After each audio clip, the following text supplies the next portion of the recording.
Thomas goes fishing. Thomas's branch line has a station by a river. As he rumbles over the bridge, he often sees people fishing. Sometimes they stand quietly by their lines. Sometimes they actually jerk fish out of the water.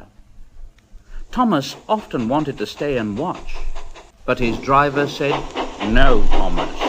What would the fat controller say if we were late? Thomas thought it would be lovely to stop by the river. Every time he met another engine, he would say, "I should like to go fishing." They all answered, "Ha! Engines don't go fishing, sure." But that made Thomas impatient, and he would say, "Ha! Silly stick in the muds." Thomas generally had to take in water at the station by the river. One day he stopped as usual, and his fireman put the pipe from the water tower into his tank. Then he turned the tap on, but it was out of order and no water came. Thomas said to his driver, "Oh, bother! Oh, bother! Oh, I am thirsty." "Oh, never mind, Thomas. We'll get some water from the river." They found a bucket and some rope and went to the bridge. Then the driver let the bucket down to the water. The bucket was old and had 5 holes in it, so they had to fill it, pull it up, and empty it into Thomas's tank as quickly as they could. Thomas's fireman sang, "There's a hole in my bucket, dear Liza, dear Liza." But the driver said, "Never mind about Liza. You empty that bucket before you spill the water over me. Go on." At last they finished, and Thomas started off. "Shh, shh, that's good. Shh, shh, that's good. Shh, shh, that's good. Shh, shh, that's good. Shh, shh, that's good." And Annie and Clarabelle ran happily behind. "That's very much better. That's very much better. That's very much better. That's very much better."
Along the valley and were in the tunnel when Thomas began to feel a pain in his boiler, while steam hissed from his safety valve in an alarming way.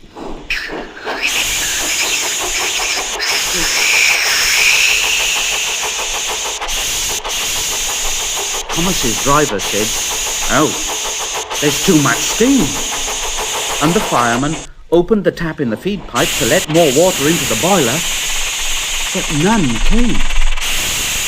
Thomas groaned. Oh dear, I'm gonna burst. I'm gonna burst. They damped down his fire and struggled on. But Thomas was in a terrible state. I've got such a pain. I've got such a pain.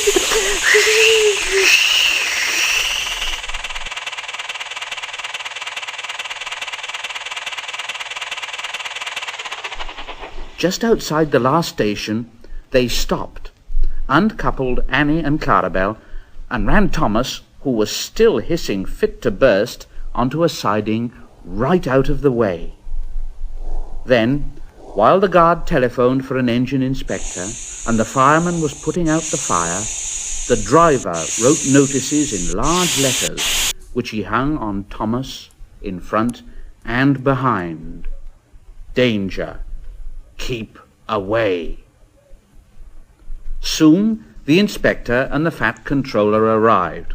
Oh, cheer up, Thomas. We'll soon put you right, yes.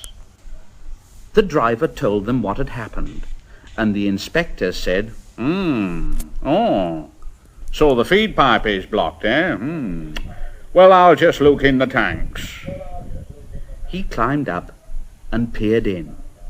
Then he came down and said to the fat controller, Excuse me, sir, but look in the tank, will you, and tell me what you can see? Oh, yes, certainly, Inspector. Certainly. He clambered up, looked in, and nearly fell off in surprise. Well,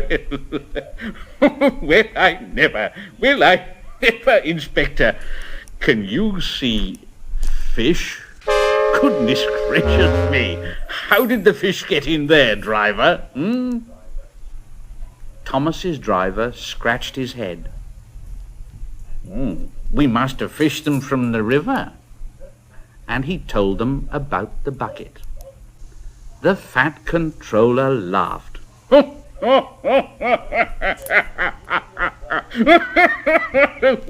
Thomas, oh dear, so you and your driver have been fishing, eh? But fish don't suit you, do they? No, we must get them out. So the driver and the fireman fetched rods and nets, and they all took turns at fishing in Thomas's tank.